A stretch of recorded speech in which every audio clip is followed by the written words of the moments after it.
অনুষ্ঠানটা মূলত বিদায় অনুষ্ঠান। আমাদের প্রাণের টিচার SM ইসমাইল মাস্টারের বিদায় অনুষ্ঠান।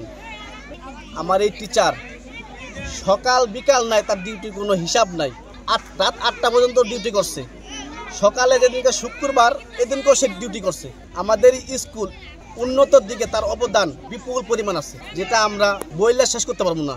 তো স্যার খুবই ভালো একজন মানুষ এবং অনেক মহান হৃদয়ের একজন। সে আমাদের খুব ভালোবাসতো এবং ভালোবেসে পড়াশোনা করাইতো। আমাদের যেভাবে বরণ করলো এবং যেভাবে তারা অনুষ্ঠানগুলি পালন করলো, আমাকে বিদায় দিতেছে, আমার কাছে যে কত আনন্দ লাগতেছে সেটা আমি ভাষায় প্রকাশ করতে পারতেছি না আর কি। আর বিদায় লগ্নে আমার এমনি খারাপ লাগার কথা, কিন্তু তারপরে আমার খারাপের ভিতর দিয়েও আমার এত আনন্দ লাগতেছে যে আমার ছাত্ররা আমার এভাবে আনন্দ সহকারে বিদায় দিতেছে এবং সমস্ত গার্জিয়ান ডাকে আমাকে বিদায় অনুষ্ঠান পালন করতেছে আর কি। উনি পরম যত্নে আমাদের এখানে শিক্ষকতা করেছেন এবং আমাদেরকে বিভিন্নভাবে বিভিন্ন কিছু শিখিয়েছেন, যার জন্য আমরা চিরঋণী। আজকে তার বিদায় বেলা আমাদের বলতে কষ্ট হচ্ছে, তিনি আজকে আমাদের কাছ থেকে বিদায় নিচ্ছেন। আমরা একটি বিদায় অনুষ্ঠানের মাধ্যমে তাকে বিদায় দিচ্ছি।